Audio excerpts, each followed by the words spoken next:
Steve jobs और church का पादरी। स्टीव जॉब्स बचपन में बहुत ही शैतान थे, बहुत नटखट थे और इतने शैतान थे, लेकिन उसके साथ ही वो बहुत गंभीर और संजीदा भी थे।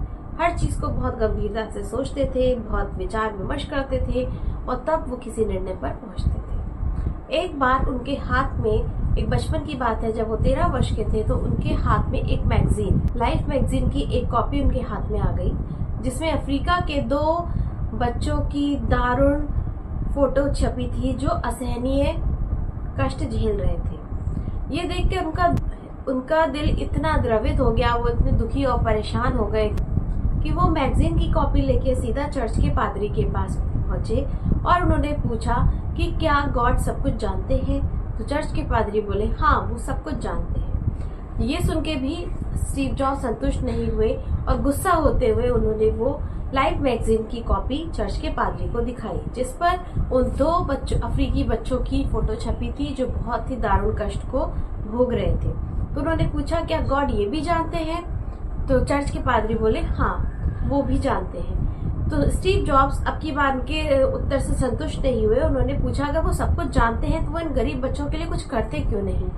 अब पादरी बेचारे क्या बोलते, उन्होंने तो वही रटे रटाए आंसर दे दिए, जिससे स्टीव जॉब्स बिल्कुल भी खुश और संतुष्ट नहीं हुए। उसको समझ आ गया था कि वास्तव में इंसान को ऊपर पहुंचाने में उसके कर्म और उसकी मेहनत ही काम आती है और उसकी इंटेलिजेंस ही काम आती है।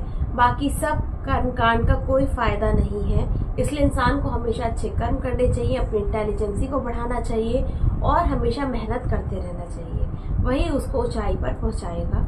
उस दिन के बाद से उन्होंने चर्च जाना छोड़ दिया और अपनी कर्मठता, अपने कर्म से, अपने लक्ष्य से ही प्यार करना शुरू कर दिया। अपने काम को ही उन्होंने पूजा बना दिया। और आज हम सब जानते हैं कि स्टीव जॉब्स एप्पल के निर्माता हैं और आज एप्पल सभी में बहुत ज्यादा लोकप्रिय है।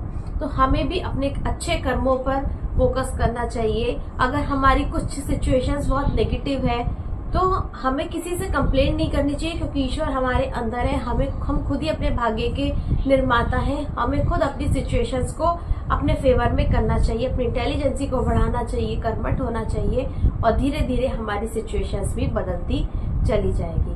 तो आई होप ये स्टोरी भी आपको पसंद आई होगी। अगर पसंद आए तो प्लीज लाइक, शेयर, सब्सक्राइब। मिलते हैं नेक्स्ट वीडियो में, तब तक के लिए गुड बाय।